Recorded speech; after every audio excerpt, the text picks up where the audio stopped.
Dr. Emma Thompson wiped her hands on a clean towel and looked round her small veterinary clinic. The day had been long, but peaceful. She had treated 3 cats, a dog with a sore paw, and helped deliver puppies for Mrs. Henderson's golden retriever. Now, as the November evening settled over the quiet town of Millbrook, Emma felt the familiar sense of satisfaction that came from helping animals in need. The rain had started an hour ago. Gentle at first, then growing stronger. Emma could hear it drumming against the windows of her clinic. She loved this sound. It reminded her of cozy evenings when she was a child. Safe and warm inside while nature washed the world clean outside. At 42. Emma had built a life she was proud of. Her clinic sat on the edge of Millbrook, a small English town surrounded by rolling green hills and ancient oak trees. The people here were kind and friendly. They trusted her with their beloved pets, and she never took that trust lightly. Emma lived alone in a small flat above the clinic, and while some people might think her life was lonely, she found it peaceful. She had her work, her books, and the animals that needed her care. Emma was just finishing her evening cleaning when she heard something unusual over the sound of the rain. There came a soft tapping at her front door.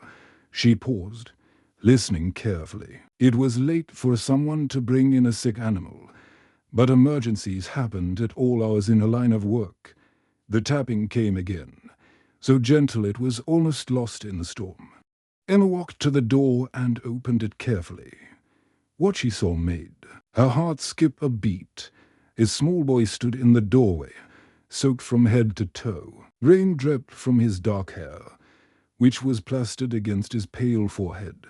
He could not have been more than 8 years old, and he was shivering in the cold. But what caught Emma's attention most was what he carried in his small arms. Wrapped in what looked like an old towel was a tiny fox cub. The little animal was perfectly still, and for a moment Emma feared it might be dead. The boy looked up at her with wide, desperate eyes that seemed far too old for his young face. "Please, miss," the boy whispered. His voice was so quiet that Emma had to lean forward to hear him over the rain. "Can you help him? I found him by the road. His mama, she's gone." Emma's professional instincts kicked in immediately. She could see that both the boy and the animal needed help urgently. "Of course," she said, stepping back to let them inside. "Come in. Both of you. You're soaked through." The warmth of the clinic wrapped round them as Emma closed the door against the storm. She gently took the bundle from the boy's arms, feeling the weight of the small fox cub. The animal was breathing, but barely. Its tiny chest rose and fell in quick, shallow movements. "What's your name, sweetheart?" Emma asked softly as she carried the fox cub to her examination table. "James Miller," the boy replied. He stood close beside her, watching every move she made. "I live with my gran just down the lane. She's very old and sick. I take care of her, but I don't know how to help animals like you do." Emma began her examination of the fox cub. Her trained hands gentle but thorough. The little animal had several small cuts and bruises, probably from being hit by a car. It was dehydrated and weak, but Emma had seen worse. With proper care, this little one had a good chance of survival. As she walked, Emma became aware of how intently James was watching her. His dark eyes followed her every movement with a mixture of hope and desperate worry. There was something about this boy that touched her heart, despite being cold and wet. Despite clearly being worried about his sick grandmother, he had stopped to help an injured animal. That showed a kind of compassion that was rare in adults, let alone children. "Is he going to be okay?" James asked quietly as Emma cleaned the fox cub's wounds. "I think so," Emma replied. "He's hurt and scared, but he's a fighter, just like you, I imagine." James nodded seriously. Emma prepared a warm, Soft bed in one of her recovery cages and gently placed the fox cub inside. The little animal curled up immediately, finally safe and warm. "He can stay here tonight," Emma said. "I'll keep an eye on him." She expected James to thank her and head home to his grandmother, but instead, the boy pulled a chair close to the cage and sat down. He showed no signs of wanting to leave. "You should get home," Emma said gently. "Your grandmother will be worried about you. She's sleeping," James replied without taking his eyes off the fox cub. "She sleeps a lot now, and he needs someone to watch over him. He's all alone now." Emma felt a tug at her heart. There was something in the way James spoke about being alone that made her think he understood that feeling all too well. She pulled up another chair and sat beside him. "He needs you," James said simply, still watching the sleeping fox cub. "Just like I needed someone to help my gran when she got sick." In that moment, Emma realized this was about much more than just an injured animal. The next afternoon, Emma was surprised to hear the familiar soft knock at her clinic door. She opened it to find James standing there, still in his school uniform, with his backpack slung over one shoulder. His face lit up when he saw her. "How is he?" James asked immediately. Not even saying hello first. Emma smiled. "Come and see for yourself." They walked together to the recovery cage where the fox cub was resting. The little animal looked much better than he had the night before. His eyes were brighter, and he lifted his head when he heard their voices. "He looks stronger," James said with wonder in his voice. "He is," Emma agreed. "He ate some food this morning and drank water.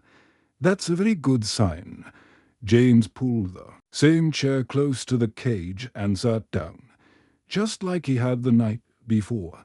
Emma watched him for a moment, then decided to ask the question that had been on her mind. "James, shouldn't you be getting home to your grandmother?"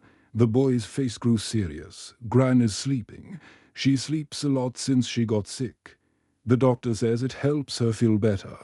He paused, then added quietly, "She's been sick for a long time now, since my mom and dad went to heaven." Emma felt her heart squeeze with sympathy. She pulled up another chair and sat beside James. "That must be very hard for you," James nodded. "But Gran loves me very much. She tells me stories about when my dad was little, and she teaches me how to cook soup. She says I'm very good at taking care of her." Over the next few days, James came to the clinic every afternoon after school. Emma began to look forward to his visits. The boy had a natural gentleness with animals that impressed her. When she showed him how to prepare food for the fox cub, James listened carefully to every instruction. "We need to cut the meat into very small pieces," Emma explained as they prepared the fox's dinner. "His teeth are still growing, so big pieces are too hard for him to eat." James nodded seriously and carefully cut the meat exactly as Emma had shown him. "Like this?" "Perfect," Emma said. "You're a natural at this." The fox cub, whom James had decided to name Rusty because of his beautiful red fur, grew stronger each day.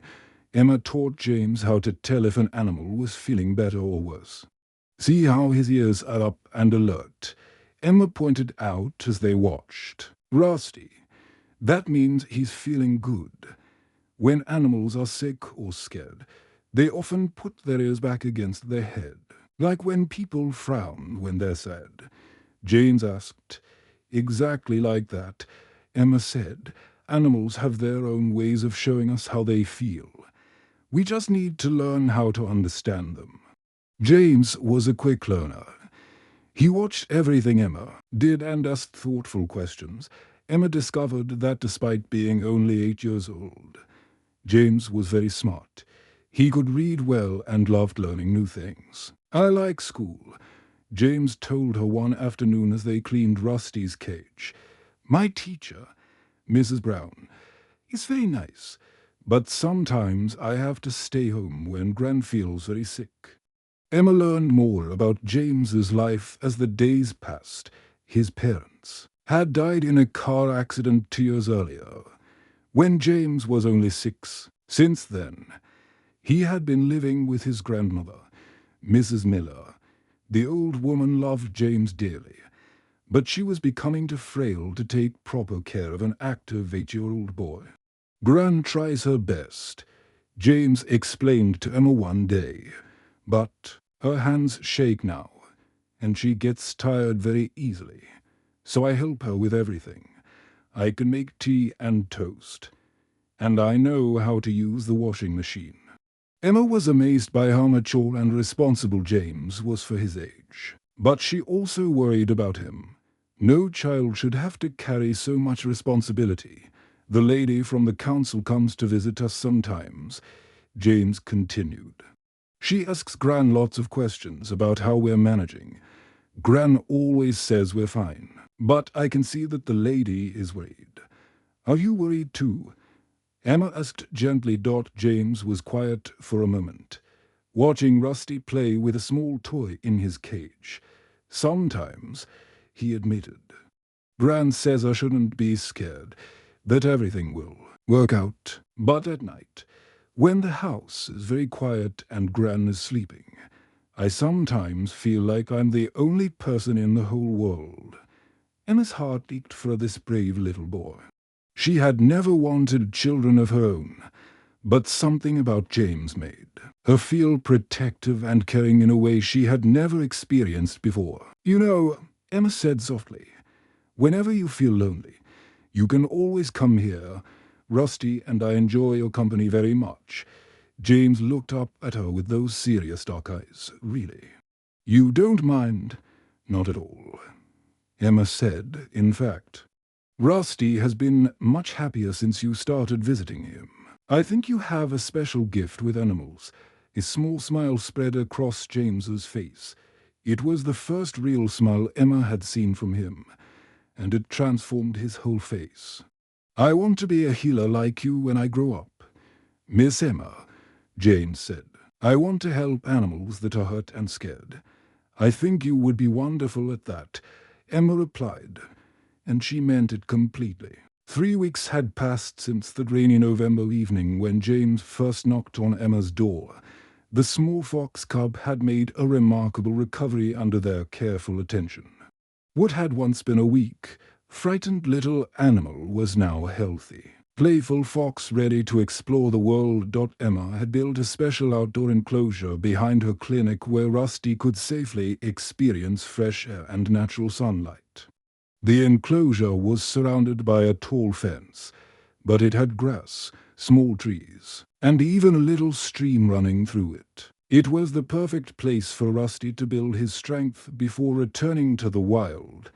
On this particular afternoon, Emma and James sat on a wooden bench in the clinic's small garden, watching Rusty through the fence. The young fox was having a wonderful time chasing fallen autumn leaves that danced in the gentle breeze. His red fur gleamed in the sunlight, and his movements were quick and graceful. "Look at him go," Emma said with a smile. "He's like a completely different animal from the one you brought me that night." James nodded, but Emma noticed he seemed quieter than usual. For the past few days, he had been more thoughtful, less talkative. She wondered if something was troubling him. "He's better now," James said softly, his eyes never leaving Rusty. "You saved him." Emma looked at the boy beside her. Over the past 3 weeks, James had become a daily part of her life. Every afternoon after school, he would appear at her clinic, eager to help with Rusty's care and to learn more about healing animals. Emma had grown to love their time together. James was thoughtful, gentle, and surprisingly wise for someone so young. "We saved him together," Emma corrected gently. "You're the one who found him by the road. You're the one who carried him through the storm to get help. Without you, Rusty wouldn't be here at all."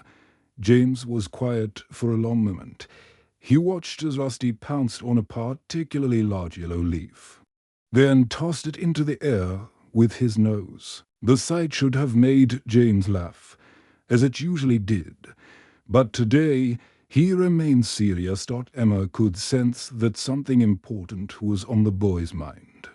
She had learned to read James's moods over the past weeks, just as she had taught him to read the moods of animals.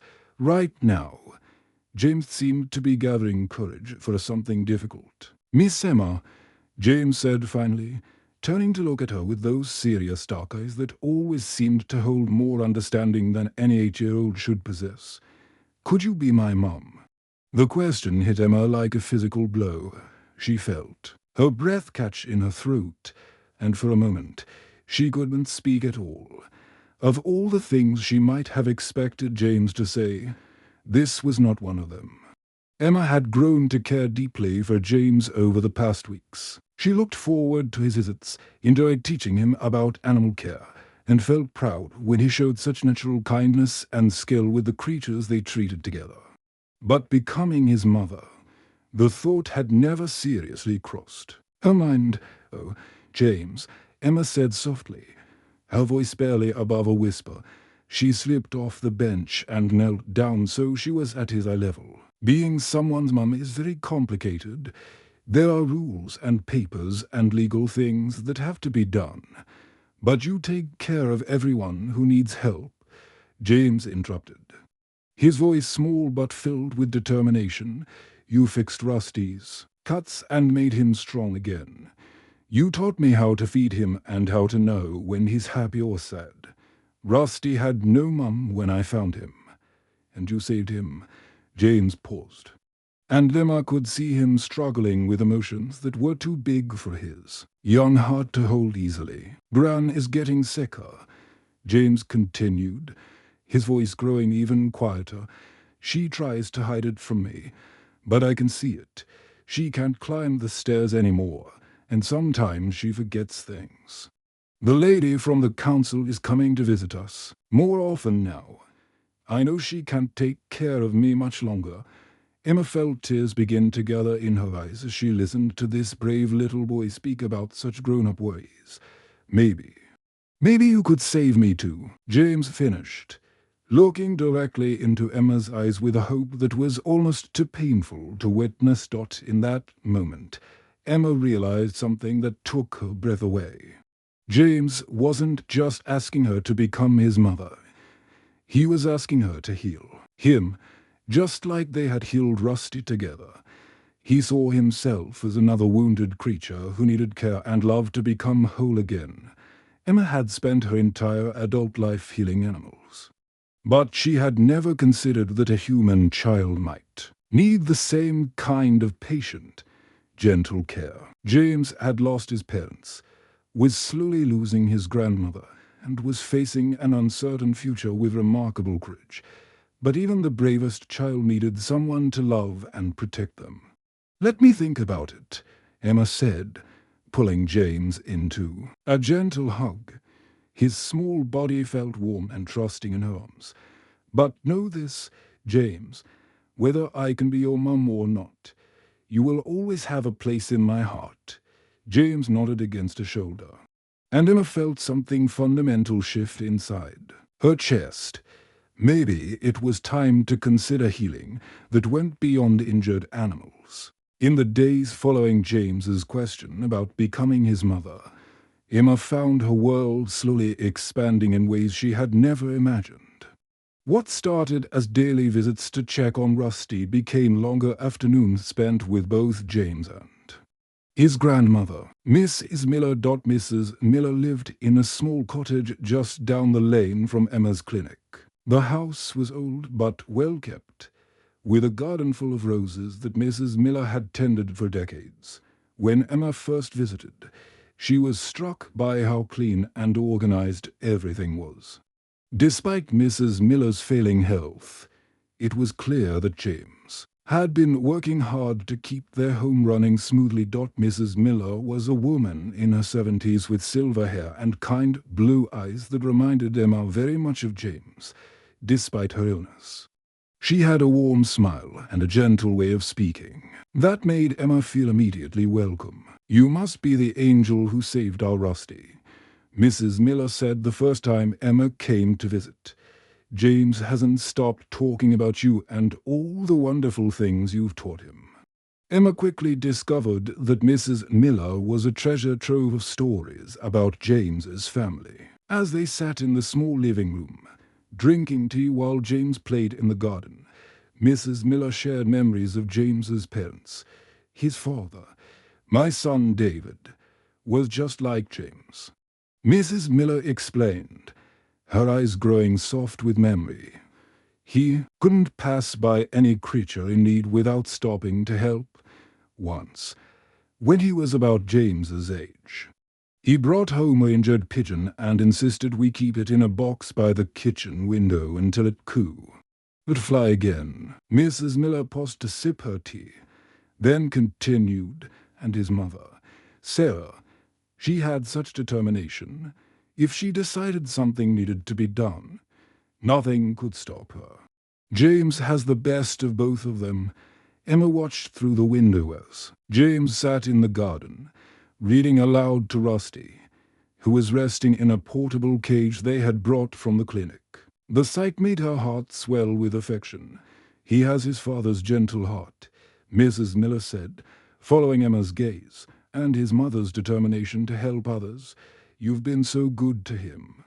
Dear, I can see how he lights up when he talks about you." As the weeks passed, Emma began spending more time helping James with things beyond animal care. She discovered that he was struggling with his mathematics homework. So she started coming by in the evenings to help him with his studies.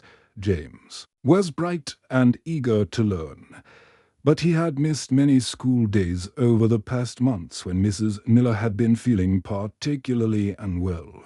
Emma also began taking James on special trips to expand his knowledge about animals and veterinary work. She brought him to visit other veterinarians in nearby towns, showing him different types of clinics and the various ways people cared for animals. James absorbed everything like a sponge, asking thoughtful questions and remembering every detail.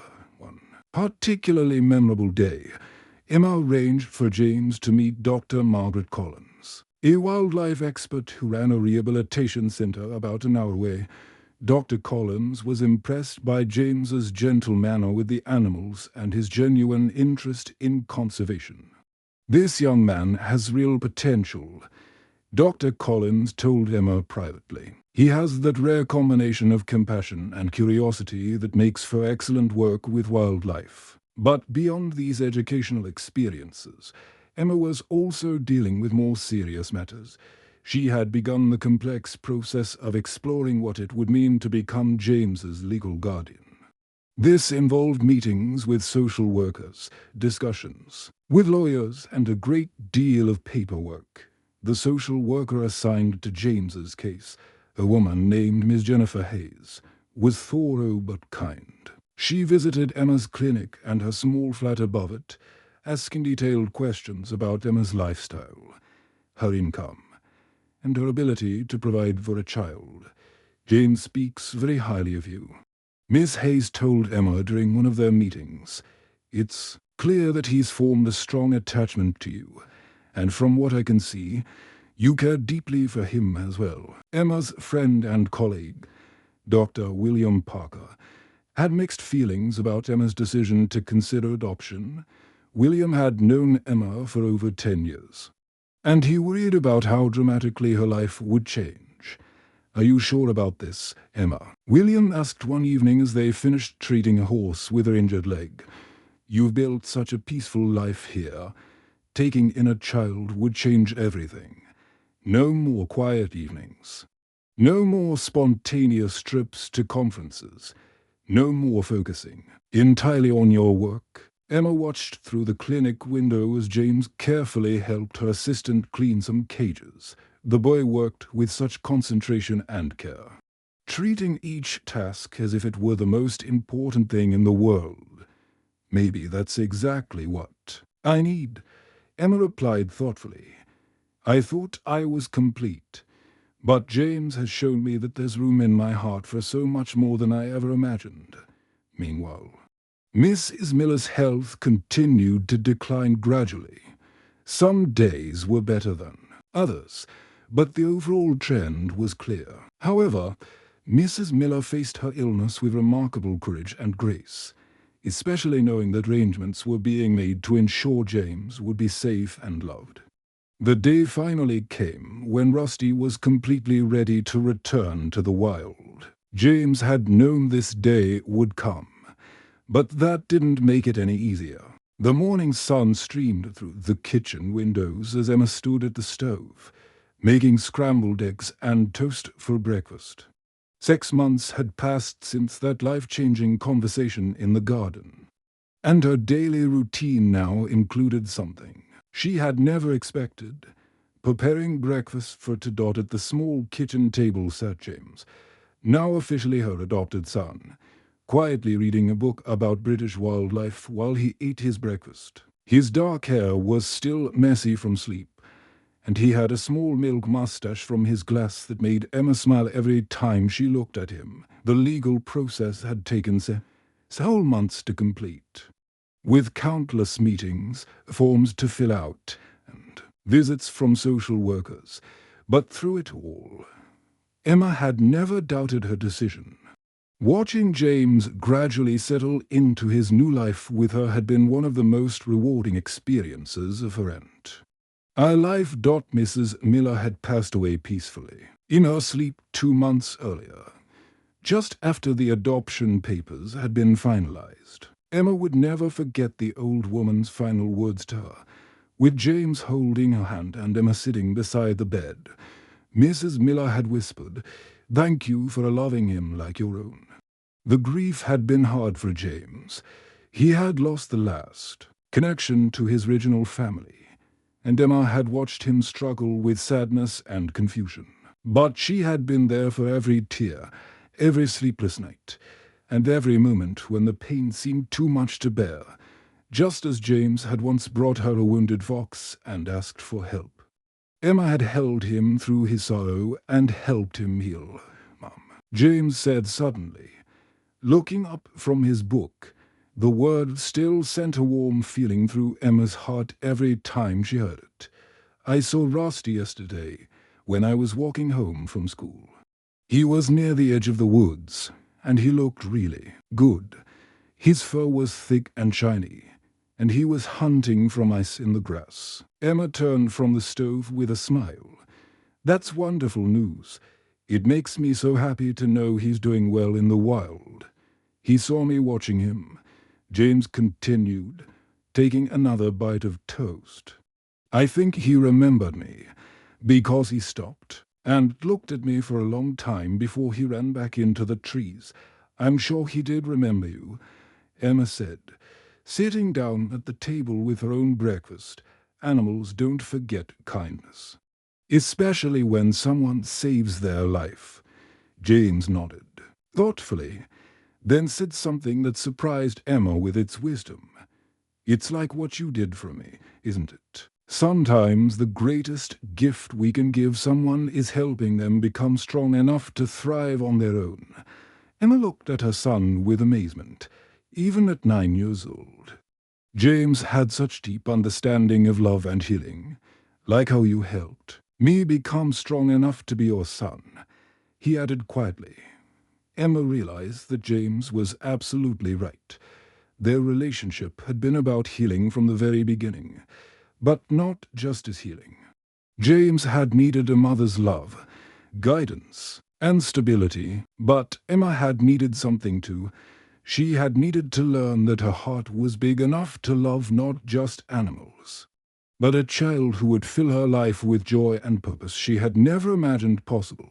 The veterinary clinic had changed hers. Well, with James as Emma's regular helper, he had proven to have a natural gift for calming frightened animals and understanding their needs. Pet owners often commented on how gentle and skilled he was for someone so young. Word of there.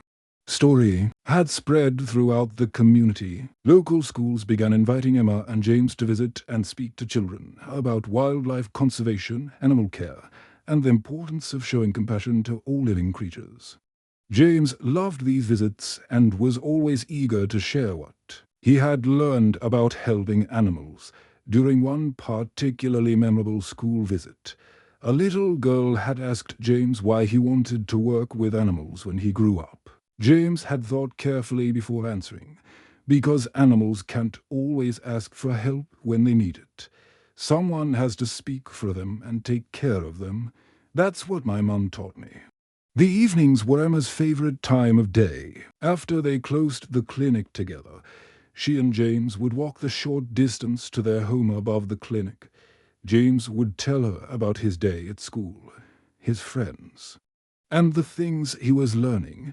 Emma would share stories about the animals they had treated and the progress of patients who were recovering. One evening, as they were locking up the clinic after a particularly busy day, Emma reflected on how much her life had changed. "You know, James," she said as they turned off the lights, "I used to think my life was complete because I was helping animals. But you taught me that the most important healing happens when we open our hearts to love each other." James smiled and took her hand, something that had become their regular habit during their evening walks home. "Maybe we were both a little lost until we found each other," he said simply as they walked home together under the gentle evening sky. Emma thought about that stormy November night when a small boy had knocked on her door carrying her wounded fox. She could never have imagined how that single moment would completely transform her understanding of family, love, and what it truly means to heal. Sometimes the greatest miracles come disguised as simple acts of kindness. The end.